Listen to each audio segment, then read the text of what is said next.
Very good evening sir. Very good evening. Sir welcome to the platform again, है ना sir? Okay, okay. Thank you, sir. Sir students join कर रहे हैं। Sir आप एक बार बच्चों से आज सिलेबस डिस्कशन कर लीजिए, पूरा कैसे कैसे हम कोर्स को लेके जाएंगे, पूरा आप डिस्कशन कर लीजिए स्टूडेंट्स के साथ। Okay Okay, sir. sir. हाँ, मैंने सर लिंक शेयर कर दिया है, स्टूडेंट्स ज्वाइन करते रहेंगे, आप डिस्कशन ओ- स्टार्ट कर दीजिए। जिन बच्चों का ये मिस हो जाएगा उनको मैं ये रिकॉर्डिंग भेज दूंगा। और हम जी सर जी। मंडे से क्लास स्टार्ट कर लेंगे। आप सिलेबस डिस्कशन और कैसे कैसे क्लास को आगे लेके जाएंगे, प्लीज एक बार बच्चों से बात करें। Thank you sir. Thank you. I will take your leave sir. Okay. Students आप So, लोग सर से अटेंड ले लीजिए, very good मैं evening, बाद में आपसे students. कनेक्ट करता हूँ। Very good evening, students. आज जो है जो आपका फिशरीज ऑफिसर एग्जाम है Arunachal Pradesh public service commission की तरफ से, इसके लिए हम लोग एक नया बैच स्टार्ट कर रहे हैं। इससे पहले हम लोग एक बैच इसको कंप्लीट कर चुके हैं, बट अनफॉर्चुनेटली उस समय वैकेंसी नहीं आई। उस समय ये ऐसा हम लोग पॉसिबिलिटी थी कि बहुत जल्दी वैकेंसी आएगी, लेकिन पूरा सिलेबस हम लोगों ने कंप्लीट कर लिया और एडवर्टीजमेंट नहीं कमीशन ने इशू किया। तो अभी जो है जैसा कि सर बता रहे थे कि शायद जल्दी ही कमीशन फिशरीज ऑफिसर का की वैकेंसी जो है वो एडवर्टीज करने वाला है। तो हम लोग उसी के कॉन्टेक्स्ट में एक नया बैच शुरू कर रहे हैं। और जैसे कि जो फिशरीज ऑफिसर का एग्ज़ाम है वो जनरली जो है 3 स्टेप्स होंगे इसमें। पहले प्रीलिम्स जो कि एमसीक्यू बेस्ड होगा, और फिर मेंस होगा जो कि कन्वेंशनल टाइप का होगा, और तीसरा जो है वो इंटरव्यू होगा। तो आप लोगों को जानकारी होगी इसके बारे में। क्योंकि काफ़ी समय से वैकेंसी नहीं आई थी, तो मोस्ट प्रोबेबिलिटी ये है कि नंबर ऑफ कैंडिडेट जो अप्लीकेशन करेंगे इसके लिए उनकी उनका नंबर ज़्यादा होगा, और इसलिए प्रीलिम्स होने की पॉसिबिलिटी काफ़ी हाई है। तो इसके लिए हम लोग जो अपना टॉपिक है, हर एक टॉपिक के बाद जो एमसीक्यू है, जो मोस्ट प्रोबेबल एमसीक्यू उस पर होंगे उसको डिस्कस करेंगे। और साथ ही साथ जो मेन एग्जाम है उसके लिए आंसर राइटिंग स्किल कैसे हम लोग जो है एक अच्छे ढंग से पूरे जो हमारा मेंस एग्जाम होगा उसमें एक गुड आंसर कैसे देंगे, सारी अकॉर्डिंग टू क्वेश्चन उसको, जो भी वो हमसे आस्क कर रहा है उसको, सारी चीज़ों को कैसे हम अपने आंसर में इंक्लूड करें जिससे कि मैक्सिमम मार्क्स ऑब्टेन कर सकें। तो ये दोनों स्ट्रेटजी होगी, यानी कि पहले हम डिटेल में जो हमारा सिलेबस है उसके टॉपिक को कवर करेंगे, फिर उस पर जो एमसीक्यू की प्रोबेबिलिटी होगी, मोस्ट प्रोबेबल एमसीक्यू, उसकी एक्सरसाइज करेंगे। साथ ही साथ जो मेंस के पॉइंट ऑफ व्यू से जो क्वेश्चन बन सकते हैं या प्रीवियस ईयर के जो एग्जाम हुए हैं उनमें पूछे गए हैं, तो उनको भी हम डिस्कस करेंगे। और हाउ टू गिव ये best answer, and how to include all the aspect that is asked in the question, so you can get maximum marks in your exam। तो इस स्ट्रेटजी की भी हम लोग डिस्कस करेंगे। क्योंकि एक बार पहले भी जैसा हमने बताया कि ऑलरेडी हमने इस बैच को कंप्लीट कर लिया, एक बैच हम लोगों ने फिनिश कर लिया है। तो यहाँ पर आपको जो है आपके जो नोट्स हैं हर एक टॉपिक के एंड में आपको पीडीएफ भी मिल जाएंगे उसके। और अगर एडवर्टीजमेंट जल्दी आ जाता है तो कोशिश ये होगा इंस्टीट्यूट का कि बहुत जल्दी, very soon, as as far as it is possible, कि हम पूरे सिलेबस को कवर कर लें, और उसके बाद आपको उस पर प्रॉपर हम लोग एक्सरसाइज करा लें। और साथ ही जो है जो स्टूडेंट्स चाहेंगे तो हम हर एक टॉपिक के बाद उनका एक टेस्ट भी अरेंज कराते रहेंगे, ताकि वो अपने आप को इवेल्युएट कर सके और कहाँ पर जो है थोड़ा सा ज़्यादा फोकस करना है उसकी भी उनको नॉलेज उस समय हो जाए, ताकि वो उस चीज़ों पर ज़्यादा फोकस कर सके। My self doctor Rajkumar Verma, और फिशरीज की क्लासेस मैं लगभग पिछले 10 ईयर्स से ले रहा हूँ। न केवल थ्योरी बल्कि प्रैक्टिकल में भी जो है, जो हमारे पहले के स्टूडेंट थे उनको पता है कि हमारे यहाँ जो रिसर्च वगैरह है और जो भी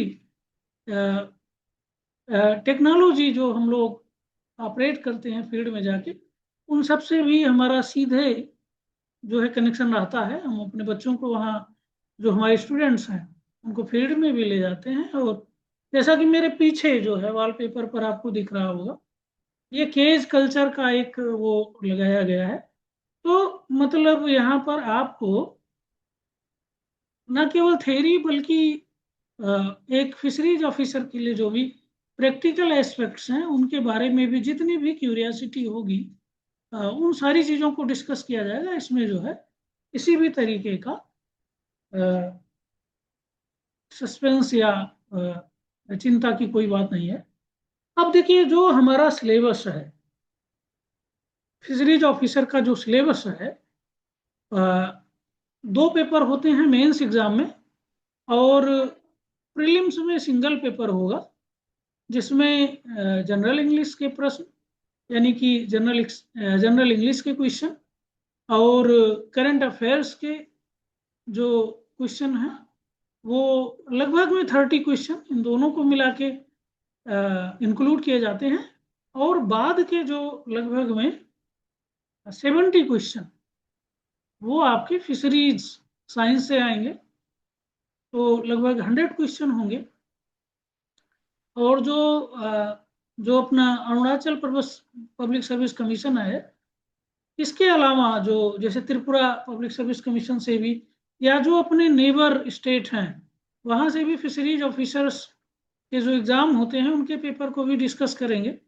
एक स्टूडेंट ने हमें त्रिपुरा पब्लिक सर्विस कमीशन ने जो एग्ज़ाम कंडक्ट कराया था उसका क्वेश्चन पेपर भेजा था, तो हमने उसको भी देखा है और उसको भी एज ए रेफरेंस यूज़ करेंगे। हम लोग उससे भी देखेंगे कि किस तरीके से हम अपनी स्ट्रेटजी फ्रेम करें ताकि हम सफल हों, सक्सेस हमें मिले इस एग्ज़ाम में।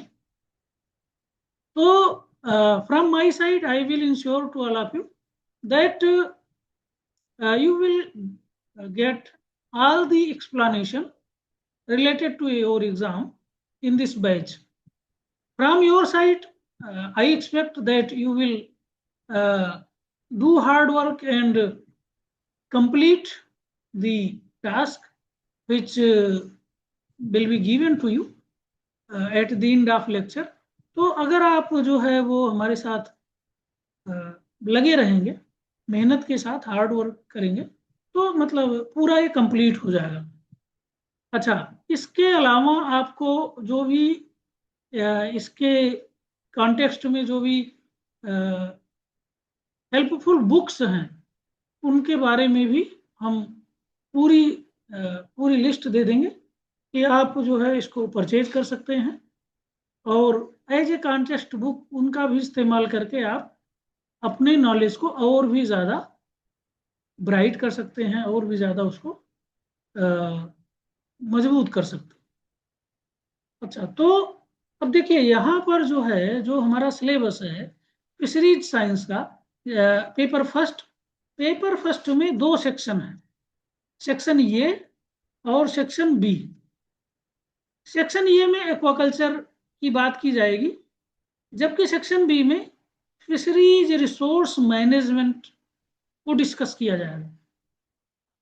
अब एक्वाकल्चर में क्या क्या है, प्रिंसिपल ऑफ एक्वाकल्चर, यानी कि एक्वाकल्चर में कौन किन किन प्रिंसिपल को हम ध्यान में रख के सारा एप्लीकेशन कंप्लीट करते हैं, सारी एक्सरसाइज करते हैं, ताकि जो भी एक्वाकल्चर कर रहा है उसको मैक्सिमम बेनिफिट मिले और प्रोडक्शन भी हमें अच्छा हो। इन दोनों बातों के अलावा ये जो दोनों की पॉइंट है, that we will get maximum production and the farmers which are involved in the practice of aquaculture, that will also get maximum advantage from its aquaculture activity। तो जो प्रिंसिपल है एक्वाकल्चर की, जो प्रिंसिपल है वो mainly it is based on two things, to increase the production and second to provide the maximum benefit to the farmers or the fishermen which are involved in the aquaculture practices। तो उसके according इसकी principal है। एक जो last thing बहुत important है वो ये है कि एक्वाकल्चर एक्टिविटी के साथ ही साथ we have to we have to adopt such technology that affect very less to our environment or very less to our ecosystem। यानी जैसे जो एक्वाकल्चर एक्टिविटी है इसमें एक्वाटिक इकोसिस्टम इन्वॉल्व होता है, तो हमें अपनी एक्वाकल्चर एक्टिविटी के साथ we have to take care that our ecosystem must remain intact। Ecosystem का हेल्थ जो है वो मेंटेन रहे। अगर इकोसिस्टम का हेल्थ डिग्रेड होता है due to our aquaculture activity, तो नेक्स्ट ईयर में यानी फ्यूचर में जो हमारी प्रोडक्शन कैपेबिलिटी है वो डिग्रेड होती जाएगी and at the day it will loss entire capability to produce fisheries product. तो जो प्रिंसिपल है एक्वाकल्चर की वो ये कि पहला तो प्रोडक्शन बढ़ाना है, दूसरा जो उससे इनकम है फार्मर की उसको बढ़ाना है। Simultaneously we have to keep intact the health of aquatic ecosystem. इन तीनों चीजों को हम लोग डिटेल में डिस्कस करेंगे कि इन तीनों एम को ऑब्जेक्टिव को माइंड में रखते हुए कैसे हम एक्वाकल्चर को परफॉर्म करते हैं।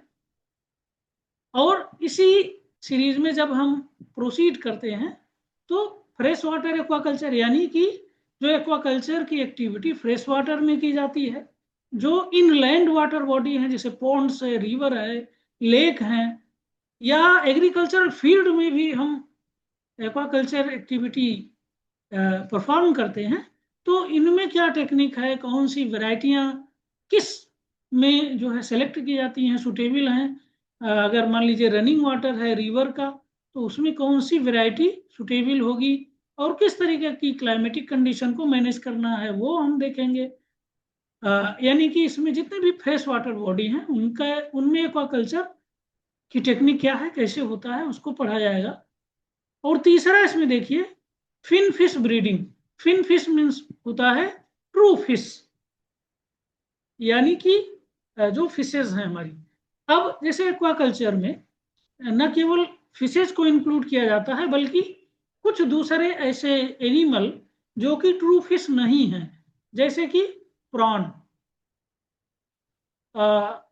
जो प्रॉन के अलावा जो मोलस्क हैं और कुछ इकाइनोडर्म्स, इनको भी, क्योंकि वो इडीविल हैं और वाटर में ही कल्चर किया जाता है इनको, तो ये सारे एनिमल भी इनमें शामिल किए जाते हैं। यानी कि फिन फिश के अलावा हमें सेल फिशरीज और इकाइनोडर्म फिशरीज जो है, साथ ही साथ जो प्राण कल्चर है इसको भी पढ़ना होता है। तो अपना जो तीसरा टॉपिक है वो है फिन फिश ब्रीडिंग, यानी जो ट्रू फिश हैं उनकी ब्रीडिंग हम कैसे कराएंगे। ब्रीडिंग इज वेरी इंपॉर्टेंट, क्योंकि ब्रीडिंग जब होगा तभी हम प्योर सीड और ऑप्टिमम अमाउंट ऑफ सीड वो प्रोड्यूस करते हैं। और प्योर और क्वालिटी सीड होना it is very important for the aquaculture activity. तो यहाँ देखिए फिन फिश ब्रीडिंग यानी what are the climatic condition that are needed for the successful breeding of the fish. और जब इनकी ब्रीडिंग हो जाती है और हमें फर्टिलाइज एग मिल जाते हैं, तो उनसे फिर लार्वा जो उनको हैच करा के लार्वा, और लार्वा को ग्रो करा के ही उसको एज ए सीड हम कल्चर फॉर्म में भेजते हैं। जो कल्चर पॉन्ड होते हैं वहाँ जो है उनको ट्रांसपोर्ट किया जाता है। तो पहले तो इनकी ब्रीडिंग होती है, फिर अंडों से लार्वा की हैचिंग कराई जाती है। और ये स्टेप भी बहुत ही सेंसिटिव स्टेप होता है, क्योंकि मोर्टेलिटी रेट बहुत ज़्यादा होती है। अगर हम मैनेजमेंट अच्छा से नहीं कर पाए, जो टेम्परेचर है, जो केमिकल कंडीशंस हैं, जो न्यूट्रिशन की स्टेटस है, जो ऑक्सीजन लेवल होना चाहिए, इन सारे फैक्टर्स को अगर हम मैनेज नहीं कर पाए तो मोर्टेलिटी रेट बहुत ज़्यादा होगी, हैचिंग प्रॉपर नहीं होगा और हम प्रॉपर अमाउंट में सीड नहीं प्राप्त करेंगे। तो इसको पढ़ेंगे। फिर एक्वाकल्चर के लिए जो मोस्ट इंपॉर्टेंट थिंग है कि first requirement is the pond और वाटर बॉडी। तो पॉन्ड अगर है, नेचुरल पॉन्ड है, तो उसको किस तरीके से हम सुटेबल करेंगे, फिट करेंगे फॉर आवर एक्वाकल्चर एक्टिविटी। और अगर नहीं है तो लैंड से हम कैसे पॉन्ड को कंस्ट्रक्ट करते हैं, what are the conditions, what are the factors that we should keep in mind while the selection of the site for the preparation of pond। तो साइट के सिलेक्शन में क्या क्या फैक्टर्स को हमें माइंड में रखना होता है और उसके अकॉर्डिंग डिसीजन लेना होता है, ये देखेंगे। और फिर इसके बाद वही जो हमने अभी पहले बताया, shellfish breeding. Shellfish means mollusc. Mollusks are not true fishes, but since they are edible and they occur in the aquatic environment, in the water body, तो फिश के साथ इनको भी शामिल किया जाता है एक्वाकल्चर में। यानी एक्वाटिक इन्वायरमेंट में जिनका भी कल्चर हो सकता है, जिनकी डिमांड है इनलैंड इंडिजिनस डिमांड, यानी अपने देश में, और जो फॉरेन कंट्रीज हैं वहाँ पर जिनसे हमें फॉरेन करेंसी मिलती है, तो उन सारे एनिमल्स को हम शामिल करते हैं। पहले फिन फिश ब्रीडिंग के बारे में पढ़ेंगे, फिर सेल फिश ब्रीडिंग के बारे में पढ़ेंगे और उनकी हैचरी मैनेजमेंट के बारे में पढ़ेंगे। अच्छा, इसके अलावा ये जो छठा पॉइंट है, फिश जेनेटिक्स, यानी कि जो फिश है उनमें हम उनकी जो स्पीसीज हैं उनमें हम इम्प्रूवमेंट कैसे कर सकते हैं। कोई जैसे कि मतलब बहुत फिट वैरायटी हमें मिल सके, ऐसी वैरायटी जो मैक्सिमम प्रोडक्शन प्रोवाइड कर सके।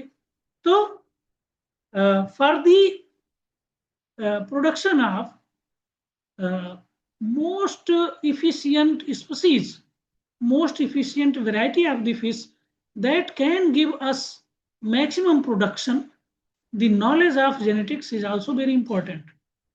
हम लोग जेनेटिक्स या जीन टेक्नोलॉजी को यूज करके जो फिश वैरायटीज हैं उनमें इंप्रूवमेंट करते हैं। अब तो ट्रांसजेनिक फिश की भी बात हो रही है, ताकि उनमें न्यूट्रिशन, वैसे तो फिशेज आर हाईली न्यूट्रिटस और इनमें जो न्यूट्रिएंट हैं वो काफ़ी ज़्यादा होते हैं, इसीलिए जो फिश हैं उनको एक बहुत ही गुड फूड स्टफ माना जाता है। फिर भी इनमें और मैक्सिमम अमाउंट में मिनरल्स और विटामिन्स की क्वांटिटी को बढ़ाया जाए, इसमें भी ट्रांसजेनिक्स का इस्तेमाल होता है। तो हम लोग फिश जेनेटिक्स और बायोटेक्नोलॉजी मैक्सिमम प्रोडक्शन के लिए कम स्पेस में, और जो भी इनपुट हम यूटिलाइज कर रहे हैं एक्वाकल्चर के लिए, उस इनपुट में मैक्सिमम प्रोडक्शन मिले। जैसे अभी केज कल्चर है, और केज कल्चर के अलावा बायोफ्लॉक टेक्नोलॉजी आ गई है, जिसको हम बहुत लिटिल स्पेस में, बहुत कम स्पेस में बायोफ्लॉक टेक्नोलॉजी के द्वारा एक्वाकल्चर एक्टिविटी को परफॉर्म किया जाता है। तो फिश जेनेटिक्स और बायोटेक्नोलॉजी का जो यूज है एक्वाकल्चर में उसके बारे में पढ़ेंगे। Coastal aquaculture is very important. Coastal areas are those areas that are present along the coastline of the sea and mainland।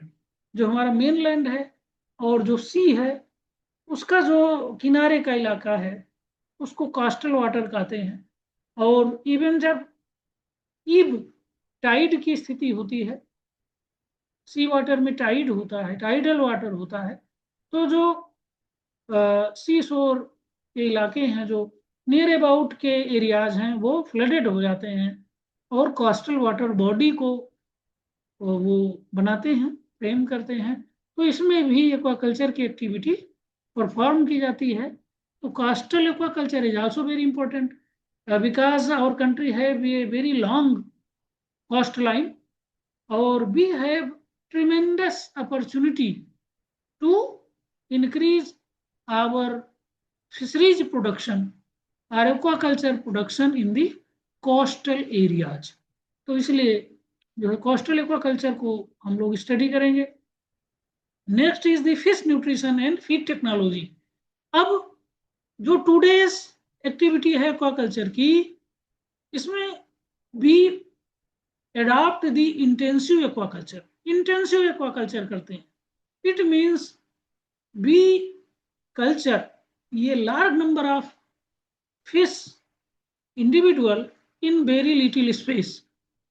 बहुत कम स्पेस में जो फिश डेंसिटी होती है वो बहुत ज़्यादा होती है, और फिश डेंसिटी मैक्सिमम होने की वजह से जो फिश है, the fish cannot fulfill its nutritional requirement from the natural food that are present in the pond or water body। तो अब हम अपने पॉन्ड में, अब चूंकि डेंसिटी फिश की ज़्यादा वो ले रहे हैं, ऐसे में हमें बाहर से, यानी कि जो नेचुरल फूड पॉन्ड में है वो तो उन्हें मिल ही रहा है, बाहर से भी हम उन्हें आर्टिफिशियल फीडिंग प्रोवाइड करते हैं ताकि उनकी ग्रोथ अच्छी हो और विथ इन लेस टाइम हमारा जो प्रोडक्शन है वो काफ़ी ज़्यादा हो। तो इसके लिए व्हाट इज इम्पॉर्टेंट, इसके लिए जो इम्पोर्टेंट है वो ये है कि we must have knowledge, we must have proper knowledge about the fish nutrition. As we know, different species of the fish eat or take different types of nutrition. Some are herbivorous, plant-based nutrition. They take plant-based nutrition. Some are carnivorous, that takes animal-based nutrition. So, according to the species which we keep in our pond for culture activity, we have to provide them suitable nutrition। और अब तो readymade suitable fish feed market में मिलते हैं। They are highly nutritious, they have very optimum amount of nutrient. तो ये nutrient whatever require for the fish, वो सारे के सारे न्यूट्रिएंट प्रॉपर अमाउंट में जो आर्टिफिशियल फिश फीड मार्केट में अवेलेबल है उसमें होता है।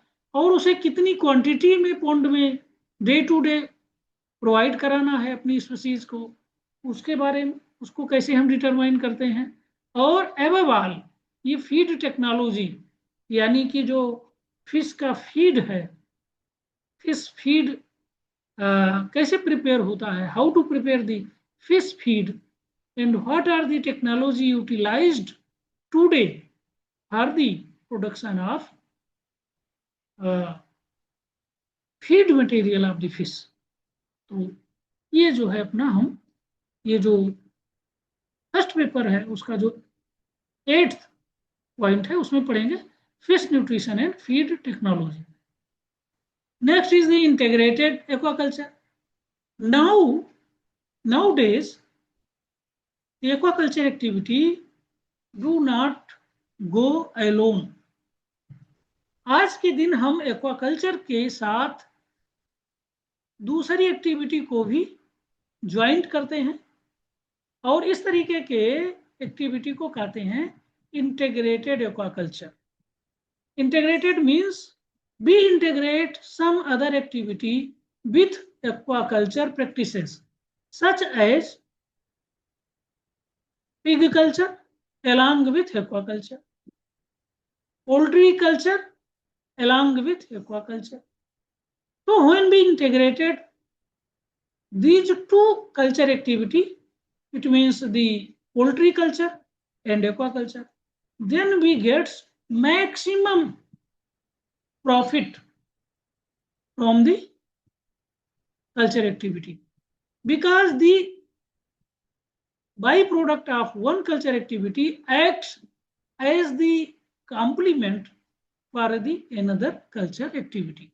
जैसे जब हम पोल्ट्री को इंटीग्रेट करते हैं एक्वाकल्चर के साथ, तो पोल्ट्री के जो जो हमारी मुर्गियां होती हैं, हैन होती हैं, पोल्ट्री फार्म के जो बाई प्रोडक्ट हैं, वो हम पॉन्ड में उनको यूटिलाइज करते हैं फर्टिलाइजर के रूप में, और फर्टिलाइजर के फॉर्म में उनको यूटिलाइज करके जो नेचुरल फिश फीड है उसको ग्रो करने में उसकी हेल्प ले लेते हैं। तो एक कल्चर एक्टिविटी में जो बाई प्रोडक्ट निकल रहा था, which are going to be waste if we do not integrate it with another activity, तो उसमें जो वेस्ट होने वाला था, जैसे कि जो बीट होती हैं, पोल्ट्री की बीट है, वो एज ए मैन्योर यूज होता है, एक्वाकल्चर पॉन्ड में जाता है, तो फिश जो बीट है वो that contain a lot of mineral nutrient and acts as a fertilizer for the growth of phytoplankton. जो फाइटोप्लैंक्टन है, जो फिश का फीड है, वो फाइटोप्लैंक्टन होता है। तो फाइटोप्लैंक्टन के लिए अगर हम पोल्ट्री कल्चर इंटीग्रेट नहीं करते तो हमें अपने पॉन्ड वाटर में फर्टिलाइजर उसमें डालना पड़ता है, ताकि जो उसमें फाइटोप्लैंक्टन है उनकी ग्रोथ अच्छी हो। लेकिन अगर हम पोल्ट्री कल्चर कर रहे हैं तो हमें बहुत कम एक्सटर्नल फर्टिलाइजर की नीड होती है, और जो पोल्ट्री के वेस्ट हैं वही जो है वो फर्टिलाइजर के रूप में यूज हो जाते हैं। तो हमारा इनपुट कास्ट वो लेस हो जाता है और प्रोडक्शन मैक्सिमम होता है। इसलिए integrated aquaculture today's is very important. तो इसको पढ़ेंगे। फिर upland cold water fisheries, it is very important in context of Arunachal Pradesh. Upland means जो ऊंचे इलाके हैं, हिल एरियाज हैं, वहां पर जो वाटर बॉडीज हैं उसमें एक्वाकल्चर एक्टिविटी को हम कैसे परफॉर्म करते हैं। और लास्ट ईयर के जो फिशरीज ऑफिसर्स एग्जाम हुए हैं उसमें इन सबसे रिलेटेड कई क्वेश्चंस वो कमीशन ने क्वेश्चन पेपर में पूछे हैं। तो अपलैंड कोल्ड वाटर फिशरीज को पढ़ेंगे। What are the suitable varieties that can be easily cultured in the upland cold water. अब चूंकि अपलैंड का जो वाटर बॉडीज हैं वहाँ वाटर टेम्परेचर वो है वो डाउन होता है in comparison to other water bodies. तो यहाँ पर we have to adopt special technique and we have to select specific fish varieties. Only specific varieties can survive and give us the proper production in the upland cold water. तो यहाँ पर suitable varieties, what are the suitable varieties, उसके बारे में study करेंगे। and what are the condition we have to keep in our mind, we have to maintain them, उसके बारे में। जो क्लाइमेटिक कंडीशंस हैं, जो बायोटिक एंड एबायोटिक फैक्टर हैं, उनको देखेंगे। And the next one is that is very important for the aquaculture activity is the fish disease diagnosis. How we identify that our fish gets affected by a particular disease and what type of control measure we have to take in order to control the particular fish disease। तो proper time में जो symptom हैं, जो character हैं, fish को देख के हमें जो है आइडेंटिफाई करना होता है weather our fish is healthy or they are affected by any disease. अगर हम प्रॉपर टाइम में, यानी earlier as possible, as it is possible, very early अगर हम उन्हें डिटेक्ट कर ले रहे हैं कि ये डिसीज इसमें शुरू हो गई है, तो हम बहुत इजीली उसको कंट्रोल कर सकते हैं। और जितना लेट होगा उतना ज़्यादा जो डिसीज है वो फैल चुकी होगी, वो स्प्रेड हो चुकी होगी। तो in that condition it will become very difficult for us to easily control the fish disease. जितना डिले होगा उतना ही हमें हमारा लॉस होगा और उतनी ज़्यादा जो हमारी फिशेज हैं वो अफेक्टेड हो जाएंगी। तो फिश डिसीज के बारे में भी प्रॉपर नॉलेज होना वेरी इंपॉर्टेंट। और आज के समय में ornamental fisheries are very important. They are provide another aspect, despite of the edible fishes that are used in the food. Now the emerging market is for the ornamental fisheries. Ornamental fisheries की भी demand market में बढ़ रही है। So the culture of the ornamental fishes are another source of income for many fishermen or many farmers. तो इसके बारे में भी एक फिशरीज ऑफिसर्स को वो अपने रीजन में जो भी इस तरीके की एक्टिविटी में जो पॉपुलेशन इन्वॉल्व है, तो they have a option whether they choose to culture the edible fishes और to culture the ornamental fishes, because both have ये very fair demand in the market. तो इन दोनों को कल्चर करके हम प्रॉफिट को अर्न कर सकते हैं। तो ये तो हो गए, इतने सारे टॉपिक हैं वो फर्स्ट सेक्शन में। First section of the first paper, that is principle of aquaculture, fresh water aquaculture, fish fin fish breeding, next shell fish breeding, what are the ponds, how we construct the pond, and fish genetics and the application of biotechnology in the fisheries, coastal aquaculture, fish nutrition and feed technology, integrated aquaculture, upland cold water fisheries, fish disease diagnosis and treatment, ornamental fisheries. These are the topics that are included in the first section of the first paper. Now second section, that is fisheries resource management. अब देखिए first section में हम culture activity को discuss कर रहे थे। Second section में we have to discuss about the natural population present in our water bodies, in the river water, in the sea water, in the natural pond, in the natural lake. तो एक तो हम culture कर रहे हैं, दूसरा जो नेचुरल पॉपुलेशन है उनको कैसे मेंटेन करेंगे ताकि उनका जो पॉपुलेशन है पॉन्ड में, रिवर में, वो प्रॉपरली इंक्रीज हो, प्रोडक्शन बढ़े और they continuously provide us the fish supply.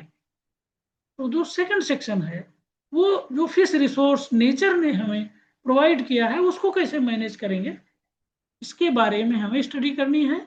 और इसमें पहला टैक्सोनॉमी ऑफ फिन फिशेस, यानी जो fishes till now, as much as the fish species are known to us, how many species of fishes are presently known or present in our water bodies, तो उनको classify करेंगे कितने तरीके की, how many type of fishes are there, what are their characteristic feature, तो उनको उनका classification, ताकि so we can easily know the entire world of the fishes.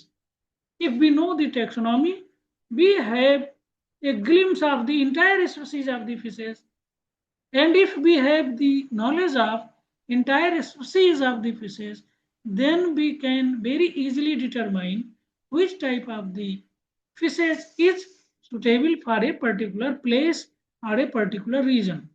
तो इसमें हम टैक्सोनॉमी पहले पढ़ेंगे, फिर microbiology, Microorganisms are very important. Some microorganisms are used as a fish food, such as zooplankton, but there are many microorganisms that are infectious to fish, that are pathogenic to fish and causes many disease. Some microorganism causes the spoilage of the fish that are captured from the water body. So microbiology, the knowledge of microbiology is also very important. जो जैसे हम लोग marine water में जाते हैं और वहां पर भी है, be captured lot of fish, but it takes time to go inside the marine water and return back to the coastal areas and to send the fishes to the market. यानी कि हम मेरीन वाटर में जाते हैं, fish को capture करते हैं और प्रॉपर अमाउंट में कैप्चर करने के बाद फिर वापस आते हैं, वहां से फिशेज को मार्केट में भेजा जाता है। अब फिश जो है, जो फिश हैं, it is they are very fragile, very easily they undergo degradation, and the main cause of degradation is the microbial activity. यानी फिशेस बहुत जल्दी स्पॉइल होने लगते हैं। अगर हम उन्हें पानी से रिमूव करते हैं तो बहुत जल्दी उनमें जो है प्यूट्रीफेक्शन होता है, उनमें स्पॉइलेज होने लगता है और बैड ऑर्डर, जो उनकी स्मेल है वो खराब होने लगती है, उनकी न्यूट्रिशनल वैल्यू डिक्रीज होने लगती है। तो ये सारी जो फिनोमेना हैं ये माइक्रोबियल एक्टिविटी की वजह से होते हैं। और अगर हमें माइक्रोबायोलॉजी का नॉलेज है रिलेटेड टू द फिशेस, तो हम ये जो फिनोमेना है इनको रिड्यूस कर सकते हैं। रिड्यूस करने से हम फिश का जो क्वालिटी है वो मेंटेन करेंगे, और क्वालिटी मेंटेन रहेगी तो हमें मार्केट में फेयर प्राइस मिलेगा। फेयर प्राइस होगा तो हमारा जो इनकम है वो अच्छा होगा। So the fundamentals of microbiology are also very important and we will discuss it in the second section.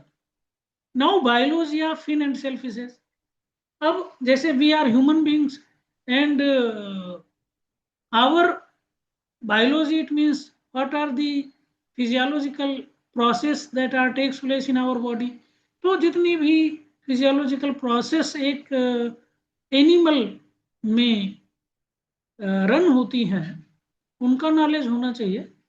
और इस सेकंड सेक्शन में हम लोग फिशेस के जो फिजियोलॉजिकल एक्टिविटीज हैं, such as the digestive system, reproductive system, hormonal endocrine system, yani what are the hormones that are present in the fish and how they are beneficial। it means मतलब वो जो है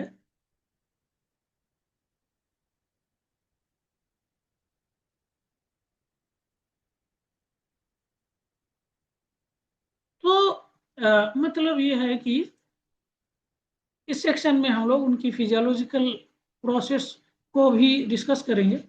next one is the taxonomy of shell fishes. Shell fish are also integral part of the aquaculture. तो जैसे fin fish की taxonomy है, same way the taxonomy of the shell fishes.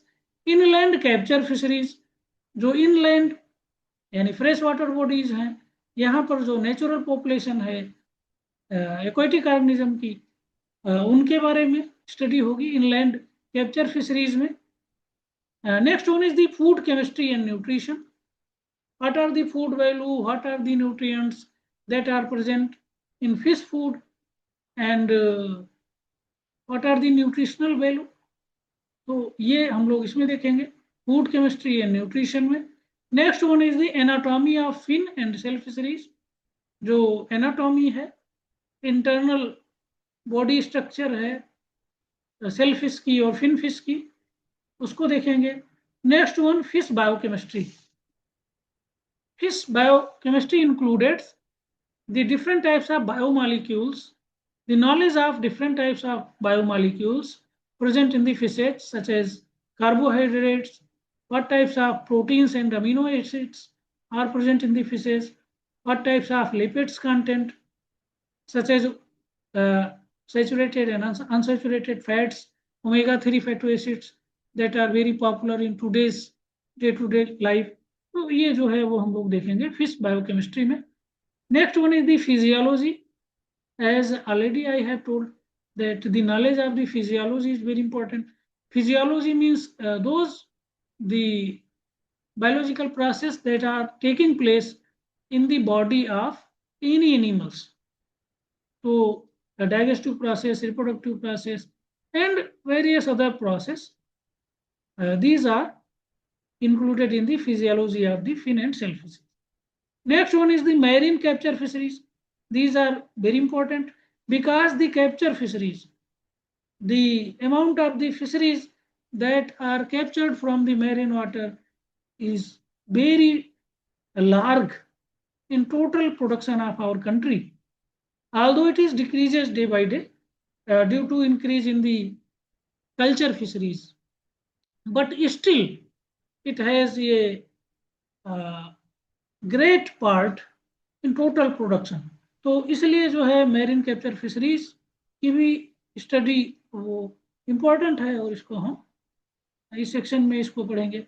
Next one is the population dynamics and stock assessment. How the population change during with the passage of time or during the entire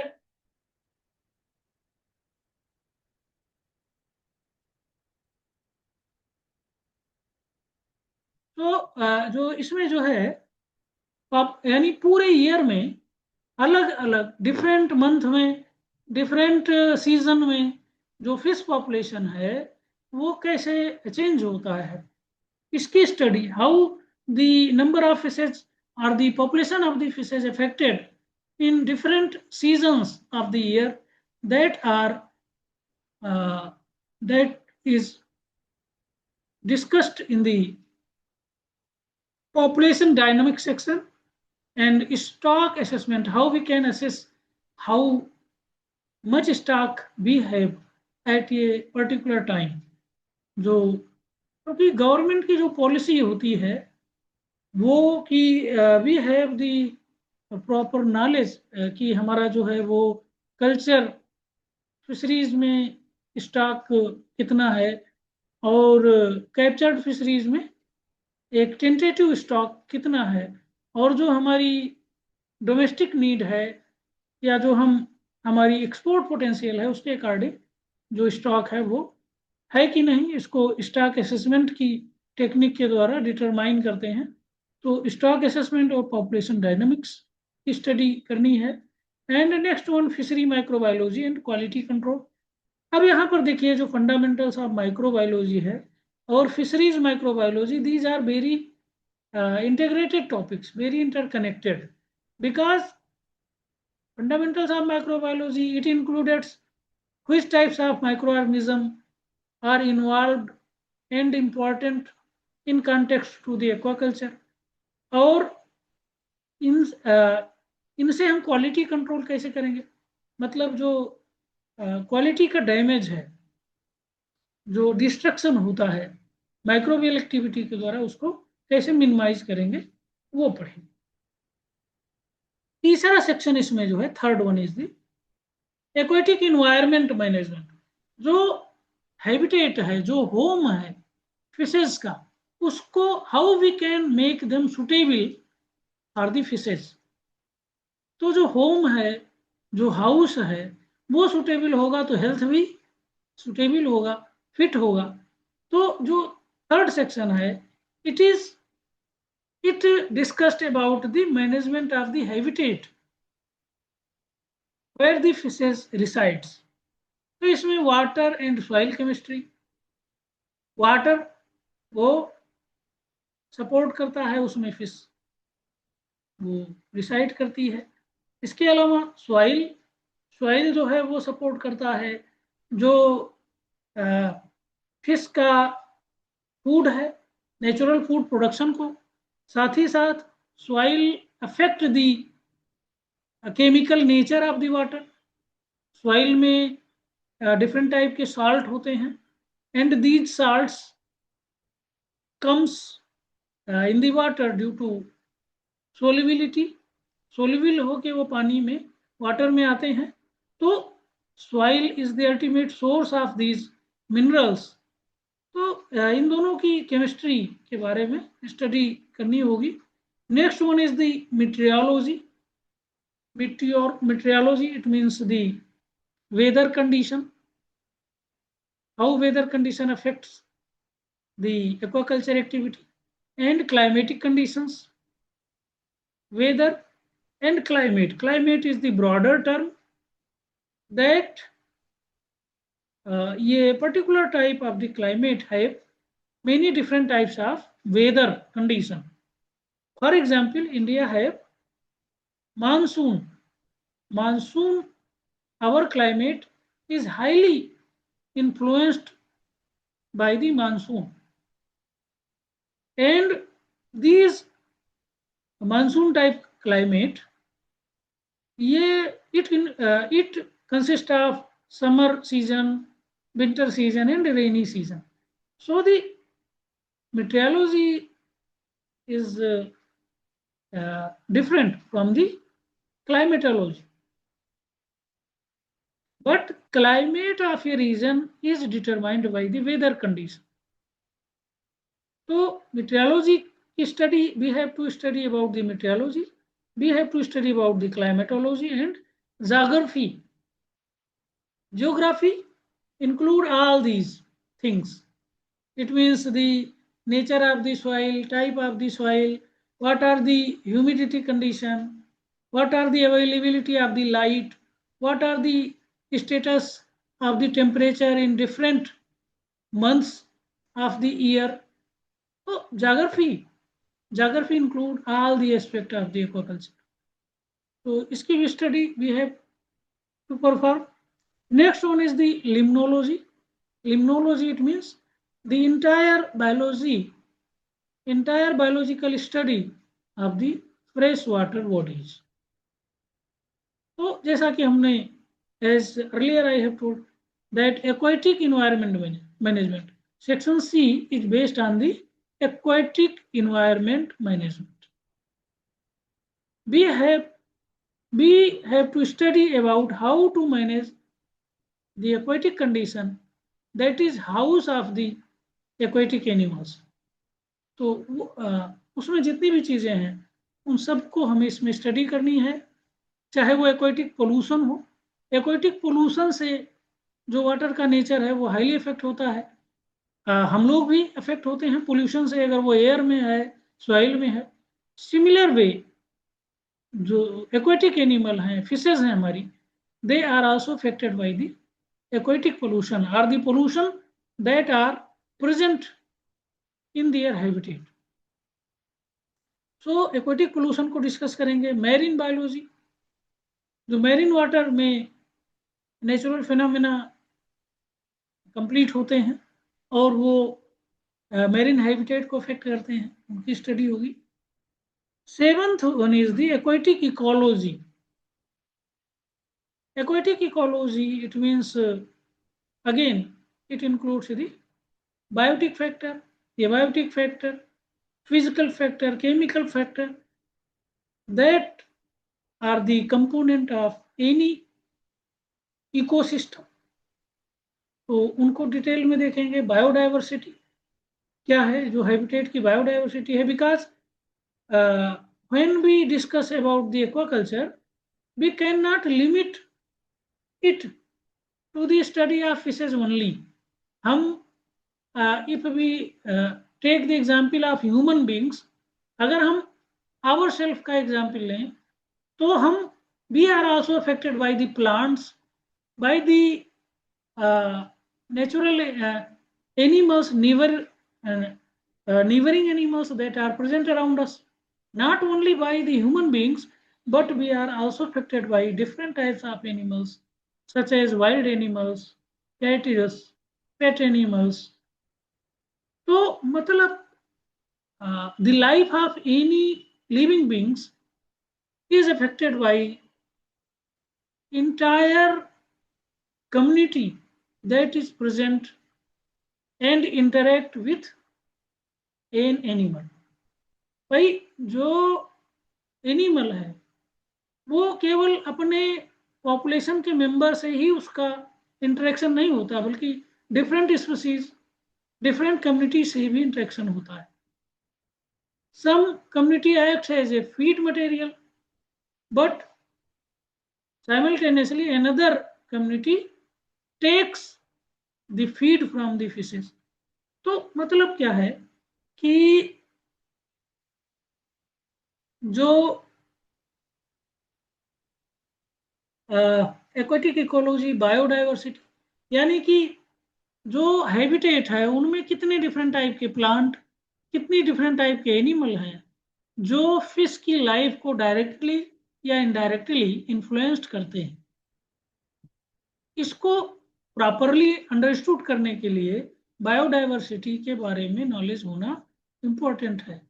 and इसी में जो है disaster management, ये जो है अपना disaster management, तो aquatic ecology, biodiversity and disaster management की स्टडी होनी है. And last one in the first paper is the management of biological productivity in pond water.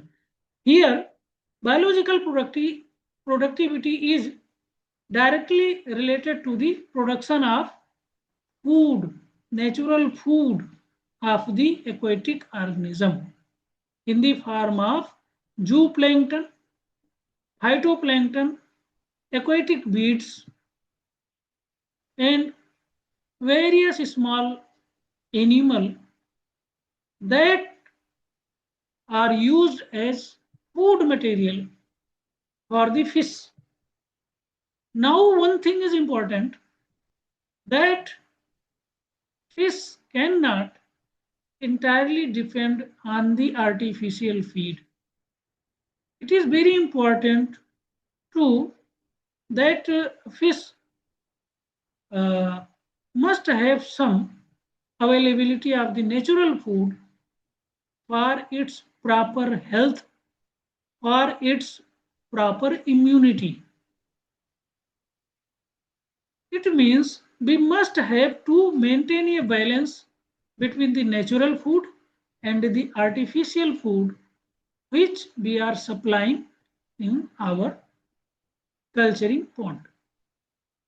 तो यहाँ जो है biological productivity is very important for the proper production of the natural food. इसीलिए यहाँ पर जो लास्ट टॉपिक कमीशन ने provide किया है, it is the management of biological productivity in pond water. तो ये हो गया अपना फर्स्ट पेपर, जिसमें हम लोगों ने पहले सेक्शन में एक्वाकल्चर की स्टडी करनी है. दूसरा जो नेचुरल रिसोर्सेज हैं एक्वाकल्चर के, उनको कैसे मैनेज करना है ताकि उनकी क्वांटिटी सस्टेनेबल बनी रहे, प्रेजेंट नीड को फुलफिल करे और फ्यूचर नीड के लिए भी उसमें स्ट्रेंथ बनी रहे. और नेक्स्ट वन जो उनका हैबिटेट है, जो हाउस है, उसको कैसे हमें हेल्दी मेंटेन करना. Aquaculture, natural resource management and aquatic habitat management, health management, these are included in the first paper. Now second paper. तो सेकेंड पेपर के लिए हम जो दूसरा इसका, एक मिनट, ओके, तो ये है अपना second paper. Hope the second paper will be visible to all of you. 1 minute.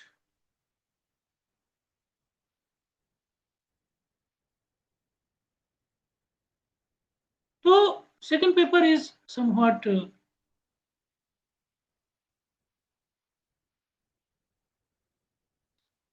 now see here. Second paper discuss about the technology that are utilized today in the processing of the fish. Processing, why processing is important? Processing is important for the value increase, जो as already I have told कि फिश को जो है capture करने के बाद very soon वो डिग्रेड होने, उनकी क्वालिटी जो है वो डिग्रेड होनी शुरू हो जाती है। तो now scientist are continuously working to develop the technology so we can minimize this degradation in the quality of the fish during the transport of the fishes up to the consumer। हमने fish को capture किया, coastal water, coastal areas में लाए, अपने station तक आए, वहां से फिश को मार्केट जाना है, मार्केट से कंज्यूमर के किचन तक जाना है। Now this takes a lot of time and the proper processing is very important here. If we do not utilize the processing technology, then entire practices will become null and void। अगर हम processing technology को utilise नहीं करेंगे तो जितना भी hard work हमने किया कैप्चर करने में, रिसोर्सेज यूटिलाइज किया, वो सारे के सारे डिस्ट्रॉय हो जाएंगे, क्योंकि हमारी फिश की क्वालिटी डिस्ट्रॉय हो जाएगी। सो सेकंड पेपर जो है वो टेक्निक पर बेस्ड है। इसमें फर्स्ट फिश इन न्यूट्रिशन, जो फिश है उसको न्यूट्रिशन में इस्तेमाल करते हैं हम लोग, और न्यूट्रिशन के लिए किस तरीके के क्वालिटी हमें मेंटेन करनी चाहिए, कौन से कंडीशंस हैं जिसमें फिश फूड के रूप में फिट रहती है, वो इंपॉर्टेंट है। तो fish in nutrition, freeze technology, freezing is an freezing is a important technology that is utilized for the maintenance of the quality of the captured fishes। तो freezing technology क्या है, how it works, and what are the different steps, what are the different instruments that are today utilized in the practice of the fish processing technology। तो उसको freezing technology की study करनी है। Now fishing crafts and gear technology, capture fisheries में fishing crafts and different types of gears are used for the capture of the capturing of the fish. तो इनके बारे में नॉलेज होना चाहिए। एंड इस सेक्शन में हम लोग फिशिंग क्राफ्ट्स और जियर टेक्नोलॉजी की स्टडी करेंगे। Next one is the fish products and value addition. जो फिश से सेकेंडरी प्रोडक्ट्स प्रिपेयर किए जाते हैं और कैसे वैल्यू एडिशन किया जाए। So the cost of the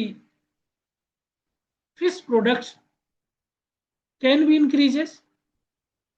तो कास्ट बढ़ेगा तो हमें जो हमारी इनकम है वो बढ़ेगी। तो वैल्यू एडिशन की जो मेथड्स हैं उनको पढ़ा जाएगा।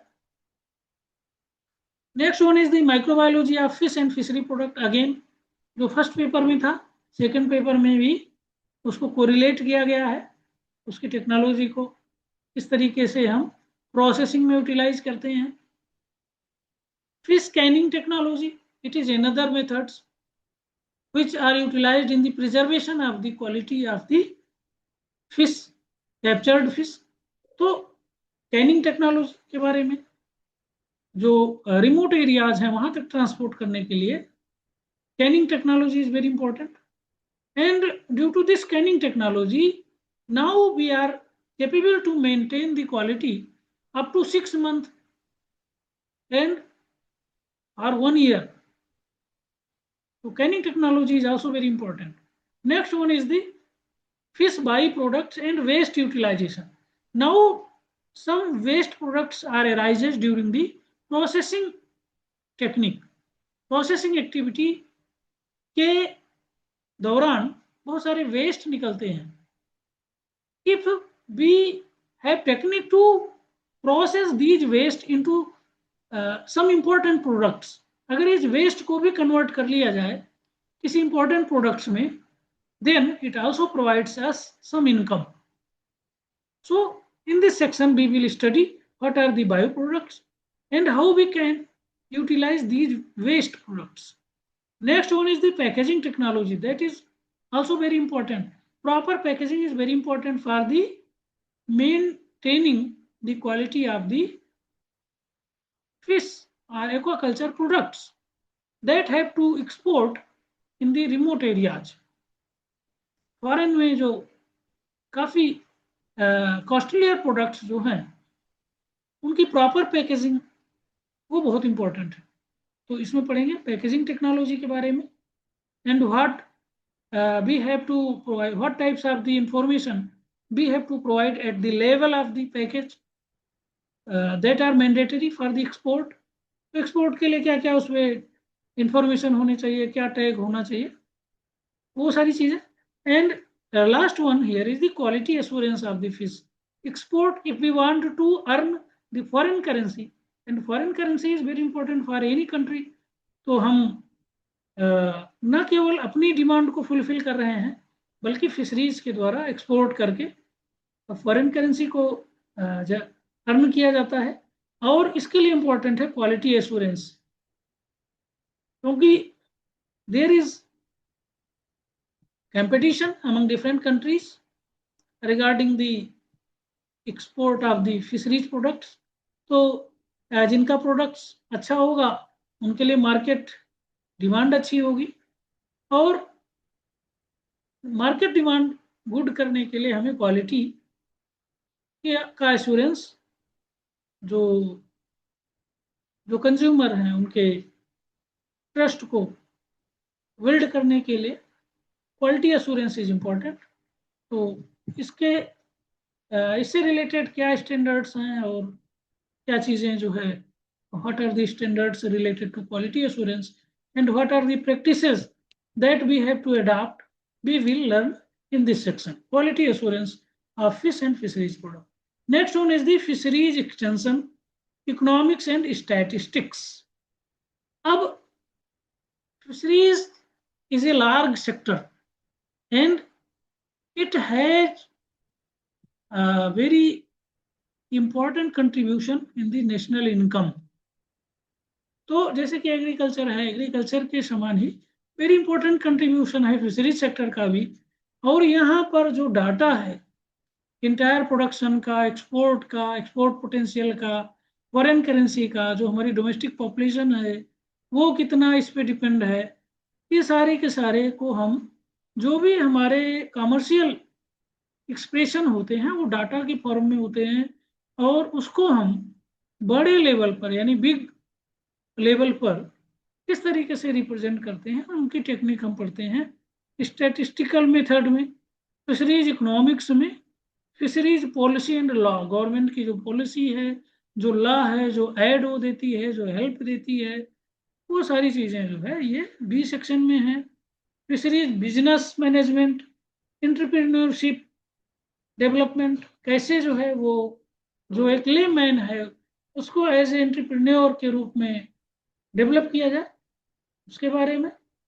प्रोजेक्ट फार्मूलेशन, जो बड़े प्रोजेक्ट हैं उनको कैसे फार्मूलेट किया जाता है, इम्प्लीमेंटेशन उसे कैसे किया जाता है, और इम्प्लीमेंट होने के बाद उनका इवैल्यूएशन कैसे होता है कि हमारा जो प्रोजेक्ट है वो प्रॉपर फॉर्म में इम्प्लीमेंट हो रहा है कि नहीं हो रहा है. इसके नॉलेज के लिए इवैल्यूएशन इज इम्पोर्टेंट, तो इसको यहाँ स्टडी करेंगे. और जो हमारी लोकल पॉपुलेशन है इनके एम्पावरमेंट के लिए फिशरीज कोऑपरेटिव और मार्केटिंग मैनेजमेंट इम्पॉर्टेंट है. फिशरीज कोऑपरेटिव के द्वारा हम उन्हें और ज़्यादा एम्पावर करते हैं, उनकी जो कैपेबिलिटीज़ हैं उनको प्रॉपरली उसको एक्सप्लॉइट करते हैं, उनके इनकम को बढ़ाया जाता है, और उनका जो लिविंग स्टैंडर्ड है, जो भी हमारे फार्मर्स हैं या जो फिशरमैन हैं उनसे संबंधित जो है वो जो भी गवर्नमेंट है और गवर्नमेंट के ऑफिसर्स हैं वो इस तरीके की पॉलिसी फ्रेम करने में हेल्पफुल होते हैं. तो वो जो है फिशरीज कोऑपरेटिव और मार्केटिंग मैनेजमेंट से रिलेटेड हो सकते हैं। इसकी स्टडी इसमें होगी। Fisheries extension education, what are the agencies, what are the institutions that are presently involved in the research and invention activity, how they are extending the knowledge to the target groups. जो हमारे institution हैं, जो research labs हैं, वहाँ से knowledge निकल के कैसे जो बेनिफिशरीज हैं वहाँ तक पहुँचता है, उनको कैसे ट्रेंड किया जाता है, इन सारी स्ट्रेटजी को इसके बारे में स्टडी करनी है। And today's the information technology, communication technology is very important. तो the knowledge of the information technology, communication technology, computer technology is very important. So they can search the market of the words and they can sell in beneficial way to their products.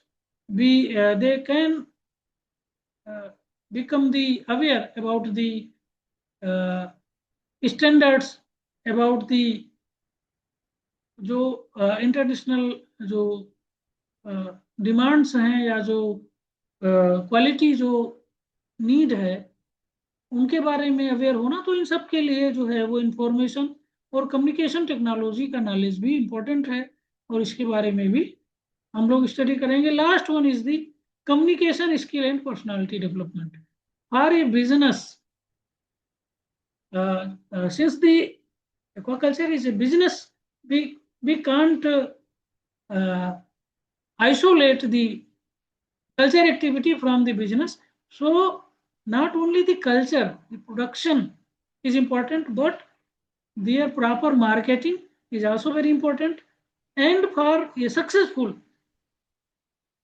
development of this entire sector, the communication skill and personality development is also very important. So here we will learn about the key things that are important and influence our the communication skills, and how we can properly communicate our ideas, our wishes to the target groups। उसकी technique को हम discuss करेंगे last. So these are different topics that are included in your fisheries section of this assistant fisheries officer exam। इसमें जो है ये सारी चीजें हैं, इसको हम लोग डिस्कस करेंगे। जैसा कि हमने पहले बताया आप लोगों को कि इसके हर एक सेक्शन के को कंप्लीट होने के बाद उसके पीडीएफ मिलेंगे। उस पर जो प्रोबेबली मल्टी चॉइस क्वेश्चंस होंगे उनको इंक्लूड किया जाएगा। और अगर हमारे जो एस्पिरेंट्स हैं, if they cooperate, then we will organize the test at proper intervals so they can evaluate themselves and they can have the knowledge about their preparedness of the exam। तो ये हम लोगों की प्लानिंग है और हमारी strategy है। बहुत जल्दी ही, यानी जैसा कि सर ने बताया है, मंडे से जो है वो प्रॉपरली क्लास स्टार्ट करने का प्लान है हम लोगों का। तो जो आपके फ्रेंड्स हैं, जो जिन्हें आप जानते हैं जो इस एग्ज़ाम में पार्टिसिपेट करना चाहते हैं, उनको भी कम्युनिकेट कीजिए इसके लिए, क्योंकि number of aspirants is also very important. Proper number रहने पर थोड़ा सा हम लोगों का भी जो है वो हौसला, जो विल पावर है वो मजबूत होती है और अच्छे से स्टडी होती है। So wishing you all the best and we will meet at proper time at the Monday. So if you have any queries, then you can ask।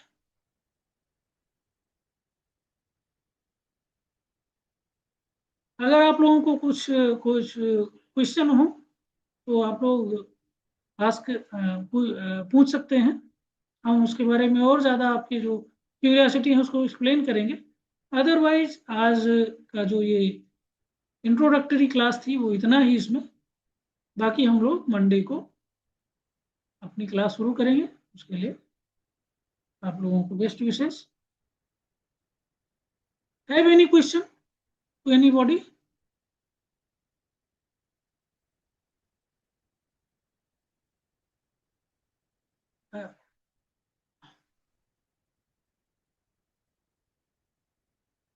One minute. आप लोगों के अगर कोई भी क्वेश्चन हो तो पूछिए। सो Izam Lolen, I think Izam Lolen is my old student, and I have teach them in the previous batch. Izam, can you hear me?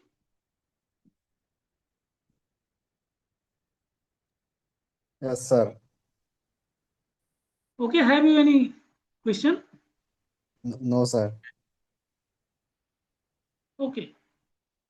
So now I am concluding this lecture, and we will meet at the Monday. So thanks and good night to all of you.